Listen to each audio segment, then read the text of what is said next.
One comment I would make is I think an awful lot of money, an awful lot of police time now goes into these historic offences and all this malarkey. And, £60 million I saw was being spaffed up the wall on, some investigation into historic child abuse and all this kind of thing. I mean, what on earth is that going to do?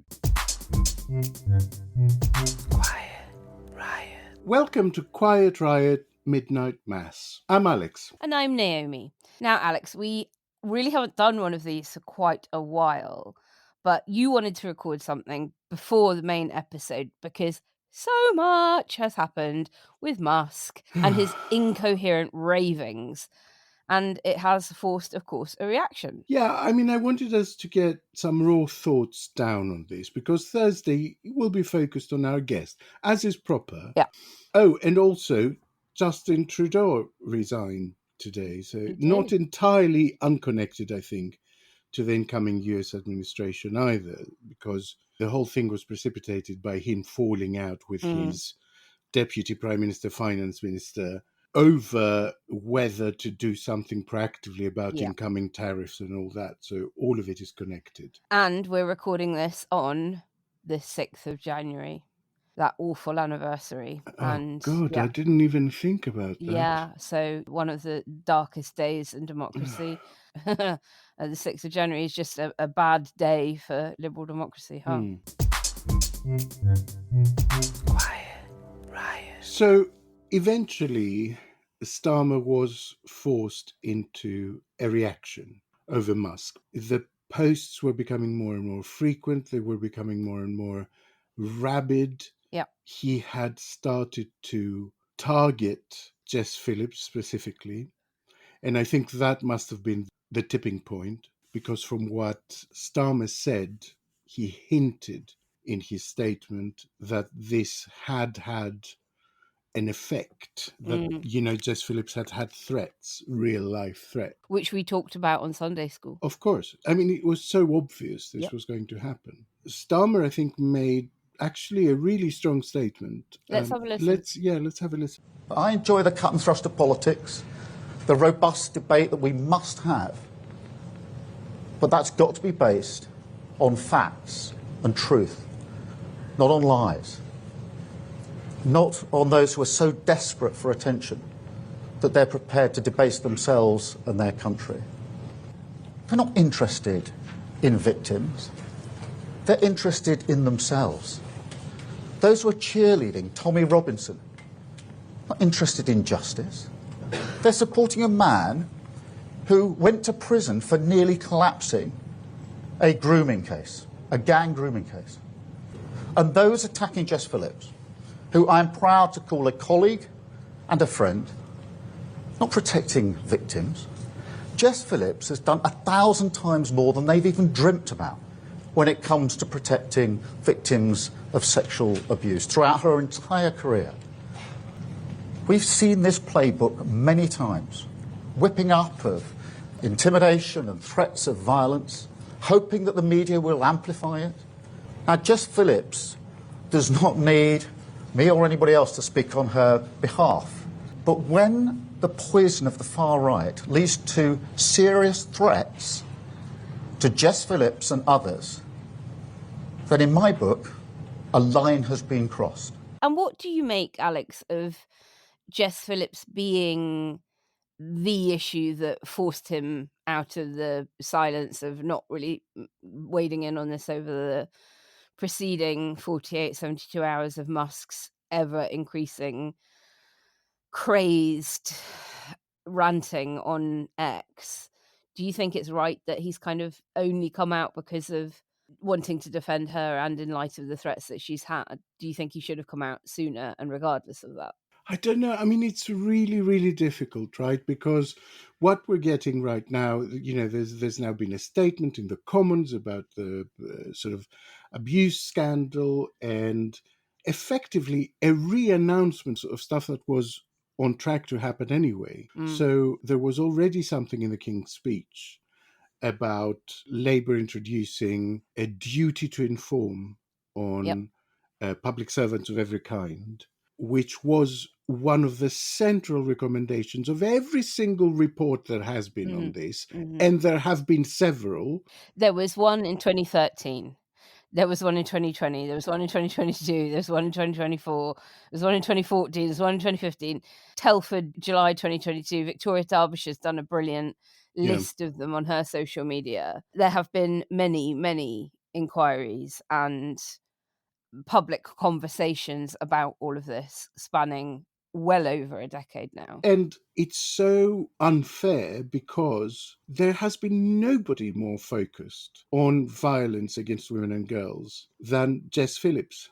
I really struggle to think of somebody else. I really struggle to think of someone else. She's the person who, on International Women's Day every year, stands up in the Commons and reads a list of every woman that has died in the hands of a man in the preceding year. Including her girls. campaign has been relentless on this. And I note that Farage, who has himself been boasting about how he's been calling for these inquiries and it been ignored and blah, blah, didn't bother to turn up just now to the debate in the Commons on grooming gangs. I mean, is he even in the country or is he still in the States? I don't know. Good question. Look, basically, you're giving Musk what he wants, which is attention. He feels like he's setting the agenda for the British government. And in effect, he is.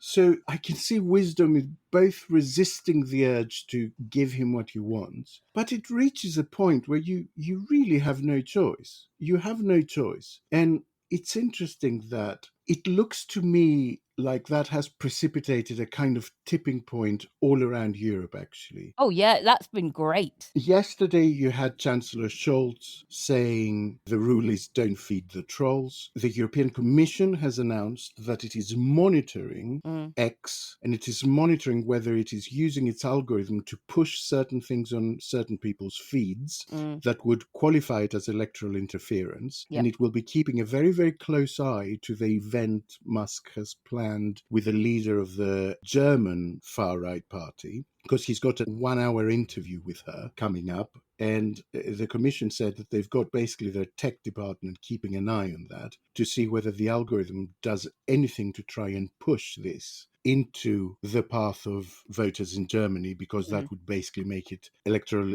interference. Today, Emmanuel Macron got involved. And Macron is someone who has courted a relationship with Musk. Only a month ago, he invited Musk to the reopening of the Notre Dame. And so I don't think he does this lightly.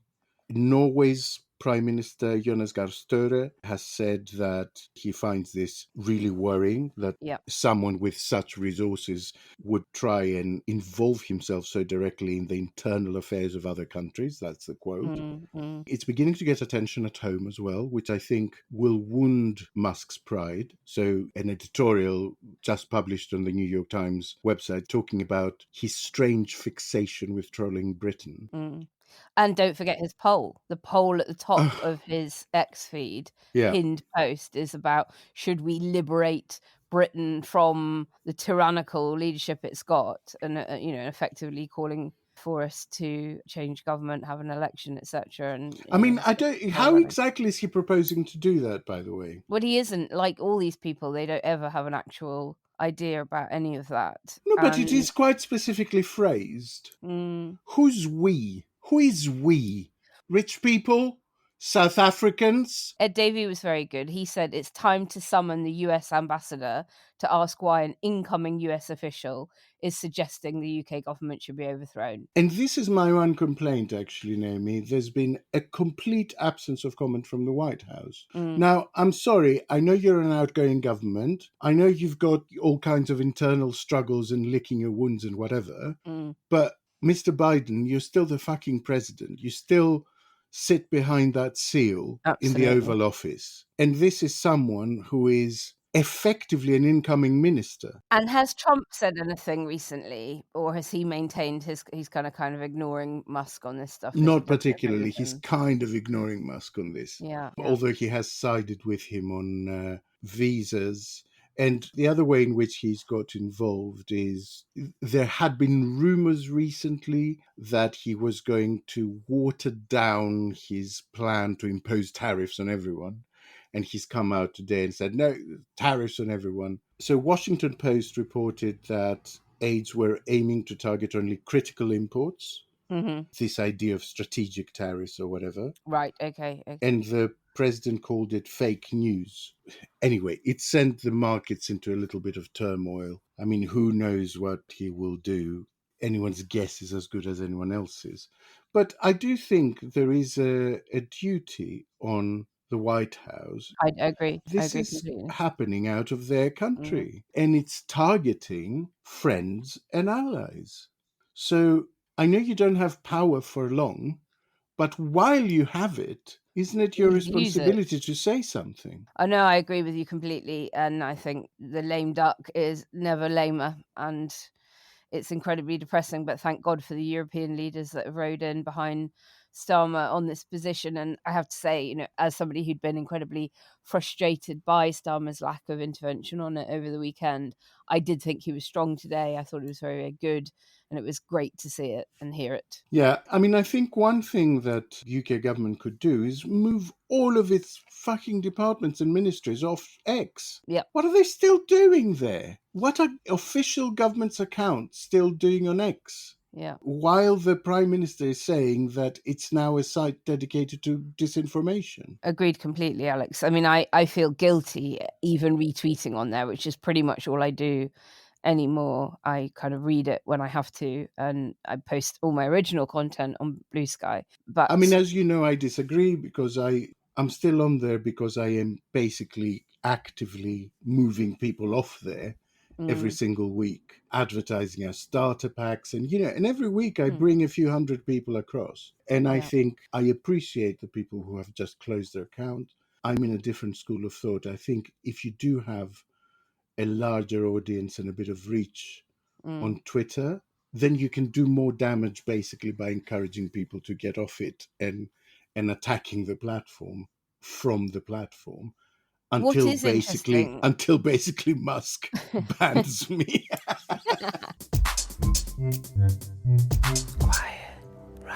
What I think is interesting is that while Farage continues to sort of distance himself from Musk, or Musk has distanced himself from Farage, whichever way round it is, and obviously the Tommy Robinson issue being a big part of that, the Tory Party is going it seems almost further than Reform UK on a lot of this issue. I mean, Robert Jenrick, calling for people to be sent to jail for their appalling cowardice, when he was the former Home Office Minister who did absolutely nothing about the grooming gangs when he had the chance. I think that whole interplay between the right and who is really far right and hard right, and are they really all one and the same but under different banners, quite fascinating. I mean, one of the reasons Tommy Robinson is in jail, Stephen Yaxley Lennon, I should say, nom de plume Tommy, one of his contempts, as it were, was that he almost collapsed a grooming gang trial. Exactly, yeah. And he has just accepted a $30,000 donation from Tristan Tate, a man accused of human trafficking. And then Tommy Robinson has publicly thanked him, while also claiming he is the defender of white girls and the nemesis of child rapists across the country. I mean, you really couldn't make this shit up. You really couldn't make this shit up. So, you have all of this going on, and maybe the Conservative Party have decided that their play is to make themselves available for that 100 million to be the party that goes further to the right. And they not got praised by Musk. Reform. I mean, Chris Philp, who is now incredibly Shadow Home Secretary, I mean, talk about failing upwards. He responded to Yvette Cooper's statement today. A word on the Prime Minister's comments this morning. It is not far right to stand up for victims of mass rape. And smearing people. Order! Smearing people who raise those issues is exactly how this ended up getting covered up in the first place. I mean, that is a flat-out lie. Yep. The only person Starmer labelled far-right was Tommy Robinson. We live in a post-truth world. Oh, he's such a little dry-gulping little disgrace. I truly, genuinely loathe him.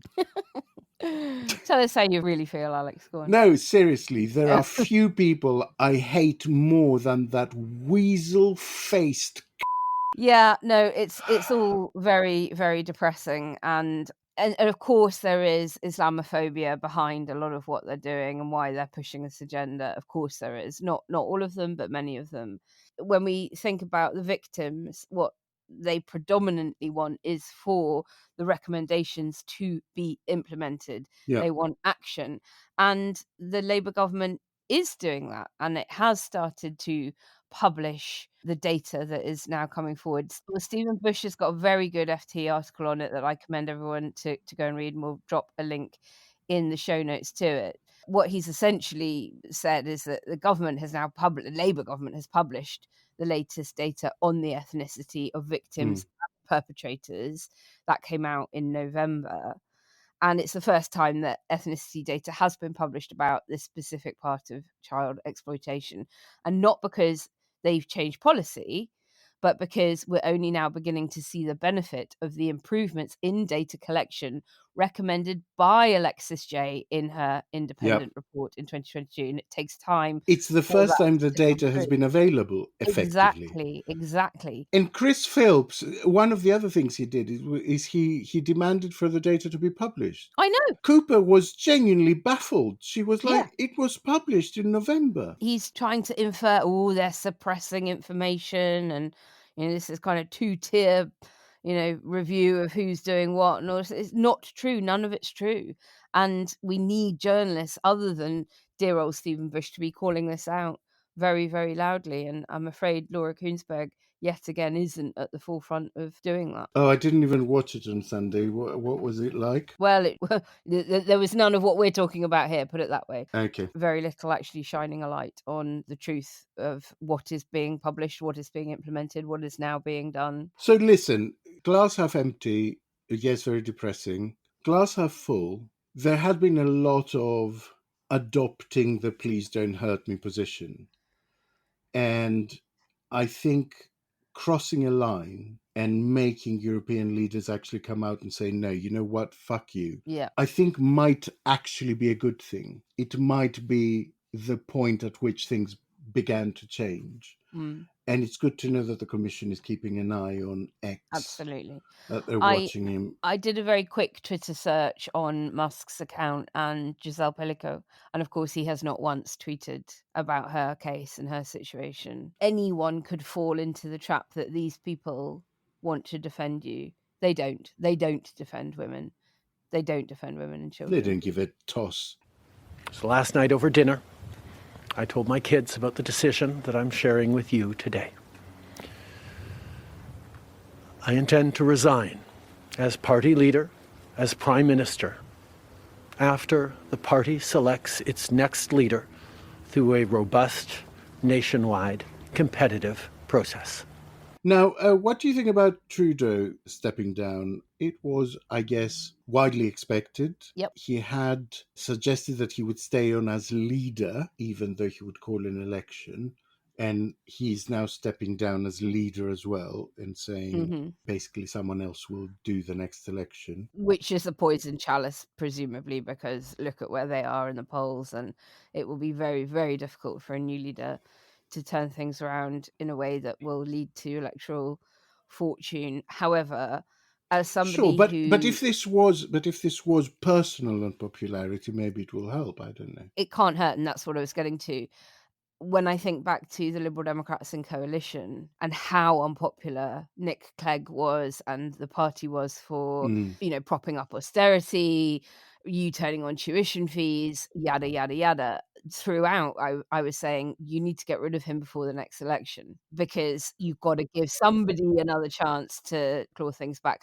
But I do think, therefore, that it is, the right thing for Trudeau to do and fall on his own sword at this time and give somebody else a chance. But then we look at what happened with Biden and Harris, and Biden left it so late that Harris could barely have any chance of turning things around and didn't. Let's hope that Well, it the isn't Liberal quite Party, so late. It isn't quite so late. it's not for quite as late, exactly. Yeah, October 20th Okay. is their fixed election. So yes, I mean it's not the greatest running start, but it's it more is. than Yeah, Harris it had. is. It is a few months. And of course, he has said that he regrets not implementing proportional voting systems and reforming Canada's federal first past the post electoral system, which was something that he campaigned on in the run up to being elected.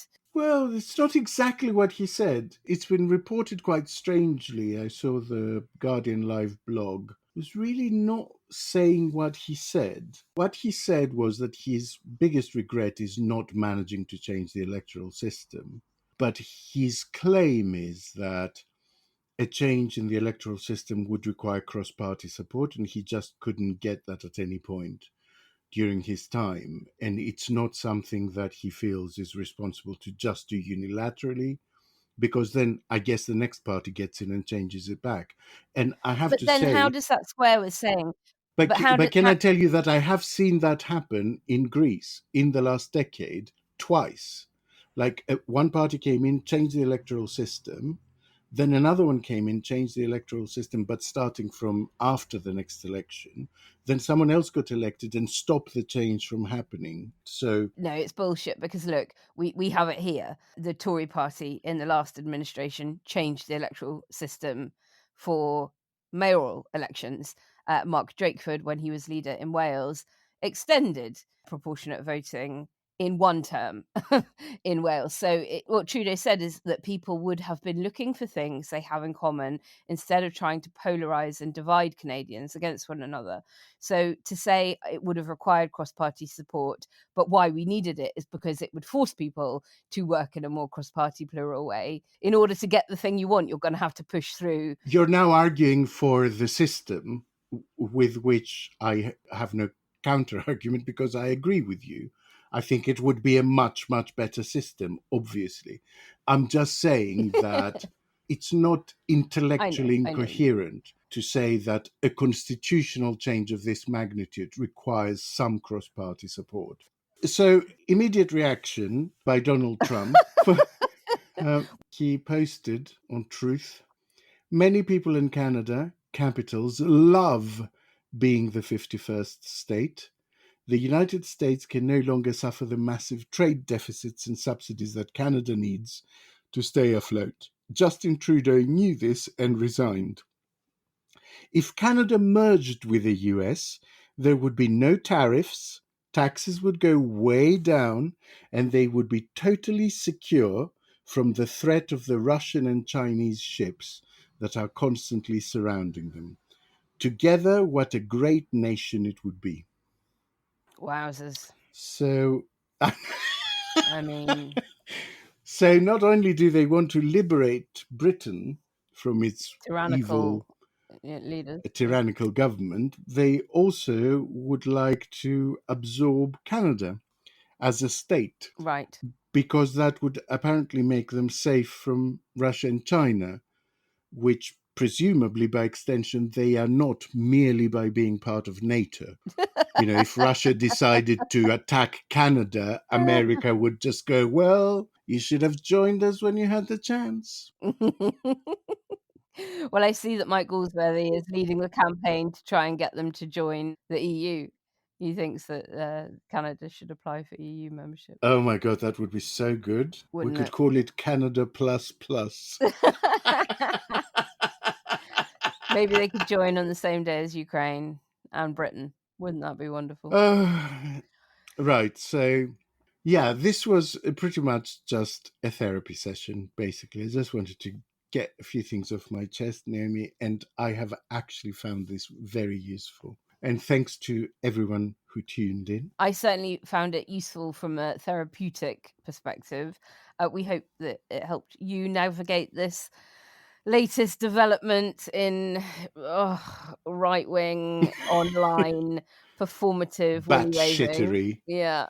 And help us carry on doing more shows like this, and you can do that by heading over to ko-fi.com/Quiet Riot Pod. We'll be back on Thursday with Let Me Tease You, a newly minted Dame. So make sure you're subscribed to get every episode automatically. Ooh, I'm very excited about this one.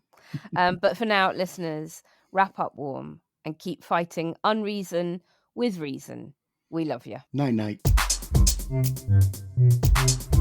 Quiet Riot is an audio production by Cooler Heads with Naomi Smith, Alex Andreou and Kenny Campbell. Music by Mariana Sangeeta, artwork by Simona Canelu. Quiet Riot is a co-production with Sandstone Global. Quiet Riot. I hate more than that weasel-faced... It is Midnight Mass. We maybe don't have to bleep on Midnight Mass. It will Sunday still be school, listened to first thing in the morning. No, I can't not bleep me now because everyone will say sexism.